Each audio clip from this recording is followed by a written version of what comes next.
రైట్గా విజయవాడ ఇంద్రకీలాద్రిపై ఆషాఢమాస వేడుకలను వైభవంగా నిర్వహించేందుకు దుర్గగుడి పాలక మండలి పూర్తి ఏర్పాట్లు చేస్తోంది.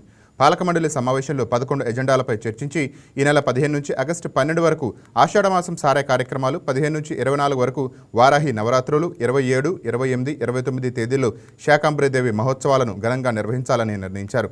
ఆషాఢమాసం చివరి రోజైన ఆలయ ఈవో సిబ్బంది అమ్మవారికి సారి సమర్పించనుండగా ఈ నెల 26న తెలంగాణ నుంచి బంగారు బోనం సమర్పించనున్నారు. రేపు ఆషాఢ మాసం సారే, మరి అలాగే శాకాంబరి ఉత్సవాలు, అలాగే వారాహి వశిష్ఠ గురించి మాట్లాడుకున్నాం. ఈ నెల రోజులు ప్రోగ్రాము, ఈ నెల రోజులు మరి ఈ క్యాలెండర్ ఓపెన్ చేసి మీ అందరి సమక్షంలో మరి ఆ రోజు నుంచి స్టార్ట్ ఎలా చేయాలి,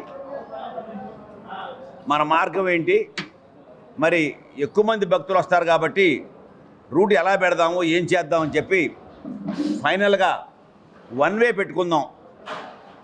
చాలా ఎక్కువ మంది వస్తారు, వందలుగా భక్తులంతా వస్తారు కాబట్టి మన ఘాట్ రోడ్డు మీదుగా వన్ వేగా అందరినీ తీసుకొచ్చి రానేళ్ళ వాళ్ళ కోసం కింద వ్యాన్లు కానీ బస్సులు కానీ పైదాకా ఏర్పాటు చేసి మళ్ళీ దిగడం ఇటు నుంచి భోంచేసుకునే వాళ్ళందరికి కూడా మరి దిగేటప్పుడు ఆ భోజనాలు చూసుకుని 6వ ఫ్లోర్లో వాళ్ళందరూ తెచ్చుకుని అన్నీ కూడా దర్శనం చేసుకుని అక్కడికి వచ్చి అక్కడ పెట్టుకుని అక్కడ అమ్మవారికి సమర్పించి అక్కడి నుంచి వాళ్ళు ఏమన్నా తీసుకెళ్ళి అక్కడ ఉంచేవాల్సినవి ఉంచుతారు. ఆ విధంగా సిస్టమేటిక్గా సిబ్బంది అందరినీ పెట్టుకుని మరి కిందకి భోజనానికి వెళ్తానికి కానీ ఇంకా వన్ వే ఎదురు బదురు డిస్టర్బెన్స్ లేకుండా మన దసరా ఉత్సవాల్లో మనం ఏ రకంగా పెట్టుకుంటున్నామో ఆ రకంగా పెట్టుకుందాం అనేది మరి ట్రస్ట్ బోర్డు తరఫున ఈఓ గారు మేమంతా మాట్లాడుకుని ఇప్పుడు డిసైడ్. ఈ నెల 15 నుంచి వచ్చే నెల 12వ తారీఖు దాకా శాకాంబరి ఉత్సవాలు అనేవి జరుగుతాయి. మొత్తం మనకు ఈ ఆషాఢ మాసంకు సంబంధించి ఇందులోనే భాగంగా మనకు వారాహి నవరాత్రులు అని చెప్పేసి 15 through 24 ఆల్రెడీ చైర్మన్ గారు చెప్పారు.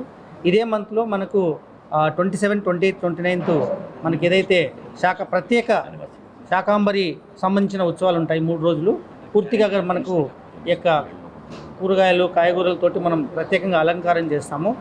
దీనికి సంబంధించి భక్తాదులందరికీ కూడా మేము రిక్వెస్ట్ చేసేది ఏంటంటే ఎంట్రీ మాత్రం ఘాట్ రోడ్డు, ఎగ్జిట్ మాత్రం కనకదుర్గా నగర్ నుంచి వెళ్ళాలి. దానికి సంబంధించిన ఏర్పాట్లన్నీ బస్సులు ఎవరైనా నడవలేని వాళ్ళైతే మన కనకదుర్గా నగరు మసీద్ దగ్గర నుంచి అంటే చైనా వాళ్ళ దగ్గర నుంచి బస్సులు పెడతాము. హోమ్ టర్నింగ్ దాకా బస్సులో వెళ్తారు. ఇంకా అక్కడ నుంచి నడవలేని వాళ్ళైతే మేము బ్యాటరీ వెహికల్స్ పెడతాము. ఖచ్చితంగా ఇటు నుంచి ఎంట్రీ ఉంటుంది. ఎగ్జిట్ అమ్మవారి దర్శనం చేసుకున్నాక 6th ఫ్లోర్లో వెళ్ళి అక్కడ ఏదైనా వాళ్ళు వచ్చిన బంధువులు మిత్రులు పంచుకునే తర్వాత అమ్మవారి ఆశీర్వచనం తీసుకొని అటు నుంచి కింది నేరుగా మనకు 1st ఫ్లోర్లో వెళ్ళి అన్నప్రసాదం స్వీకరించిన తర్వాత అటుకుండా నేరుగా కనకదుర్గా నగర్లో ఎగ్జిట్ అవ్వాలి. ఆ క్రమంలో కనకదుర్గా నగర్ ఎగ్జిట్ ఏదైతే మనం అనుకుంటున్నామో అక్కడే మనము ఈ యొక్క క్లోక్ రూమ్ కానీ టెంపరీగా ఈ 1 month కోసము బ్యాగేజ్ కానీ పాదరక్షకులు కానీ అన్నిటికీ కూడా అక్కడ ఏర్పాట్లు అనేది తాత్కాలికంగా ఈ 1 month